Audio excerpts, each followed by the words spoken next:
But we have seen them. We've photographed them from space. These are the remains of titanic collisions, some of them vast, 20 or 30 kilometers across. The Earth is being pounded all the time. Siberia, 1908. An entire forest was flattened. There was an impact in Saudi Arabia in 1933.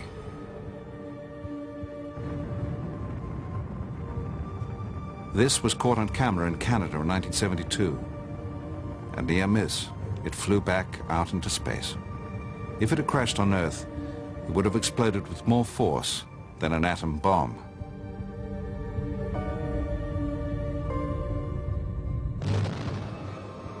Amazingly, in all these events, no one at all was killed.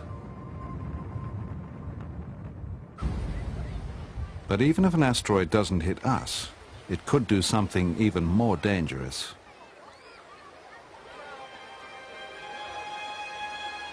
It could hit the sea. If a big asteroid smashes into the ocean, it could create a huge deadly wave that could wipe out entire cities.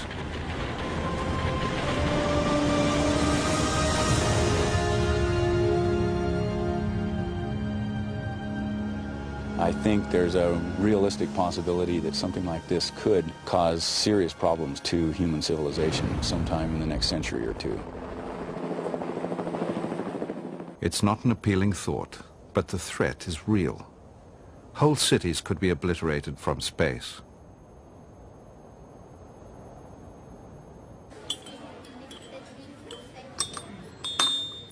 Whether or not it's your city comes down to luck. But before you feel too lucky, think about this. It may not matter which city you live in. There are things out there which could wipe all life from the face of the planet.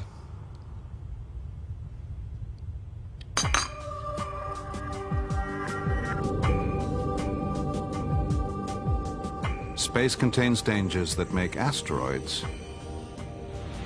seem utterly insignificant. Our telescopes have captured images of truly colossal disasters. This photograph shows a star 100 times bigger than our sun, blasting incandescent gas out into space.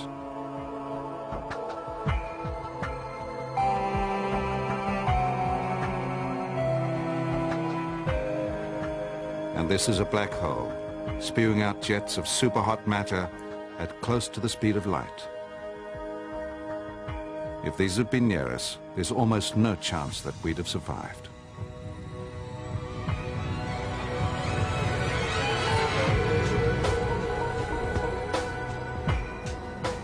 It looks as though fortune has been on our side.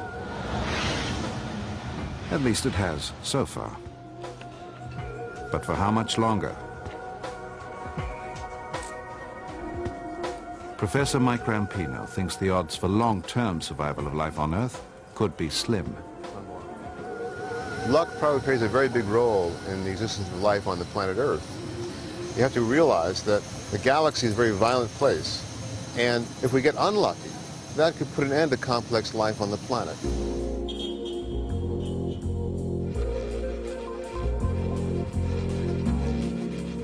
Here's the problem. We don't notice it, but planet Earth is on the move. While we get on with our lives, the world is hurtling around our galaxy at 230 kilometers a second. And high speed means high risk. Some you win, some you lose. We may not realize it, but we're on the ride of our lives. Think of the Earth's orbit as a kind of cosmic roller coaster ride. As we move in this orbit, we're moving past gas clouds.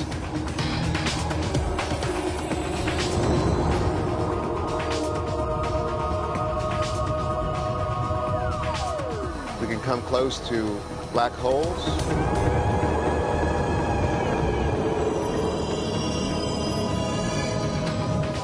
We can get close to stars.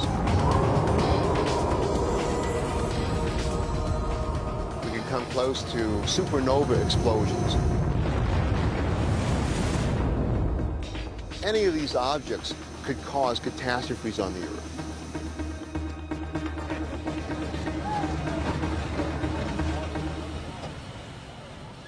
Sound incredible? It's very real. Life on Earth has been all but eradicated on 20 separate occasions. And to make matters worse, it's going to happen again. After all, remember what happened to the dinosaurs.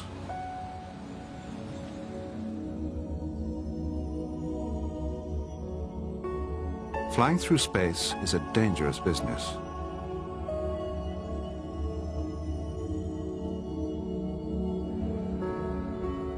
It's not just that we're moving, it's where we're going.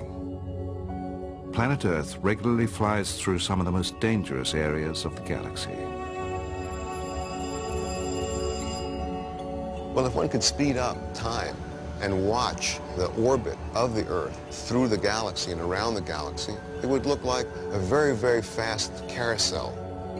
The sun and the planets moving up and down, and at the same time moving around the galaxy very rapidly. We go around the galaxy about once every 250 million years. But also, we go through the densest part of the galaxy every 30 million years. That's the danger zone.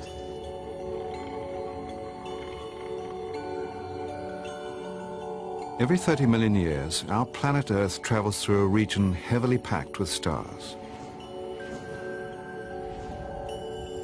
And it so happens that it's every 30 million years or so that life on Earth comes close to being wiped out. Coincidence?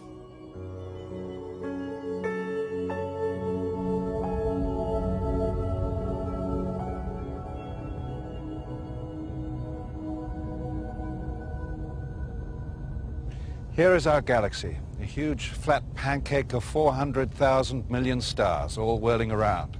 The brightest areas are where the stars are most tightly packed. These are the danger zones. And this star is our sun. At the moment, it's just around there, just another pinprick in the cloud of stars that makes up our galaxy. But take a closer look and see how it's moving.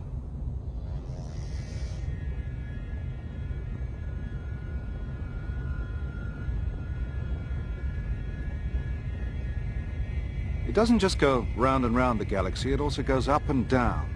And where the sun goes, the Earth goes. So, regular as clockwork, we plunge through the danger zone.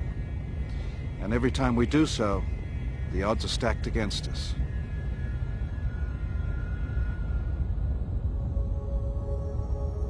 Here's how it works.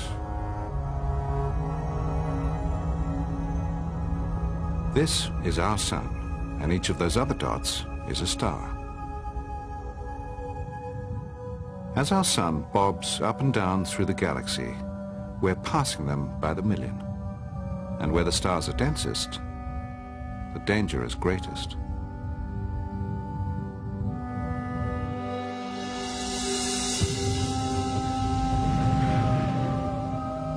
The reason those other stars are dangerous is the powerful effect of their gravity on our solar system.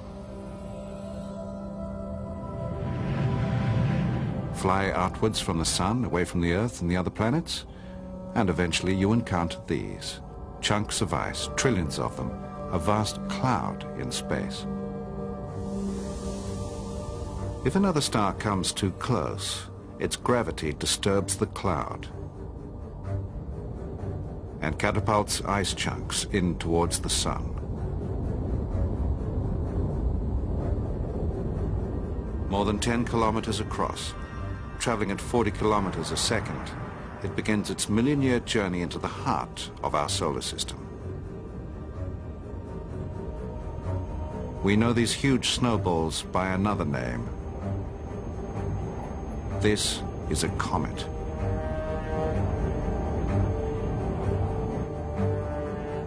As it plunges towards the sun, It warms up and belches out a haze of gas and dust.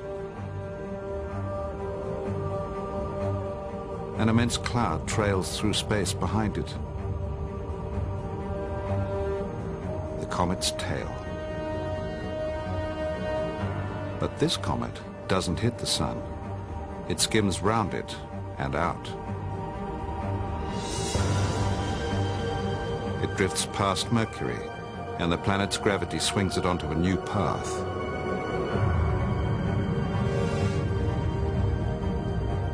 Finally, it shoots past the moon and onto a collision course with Earth.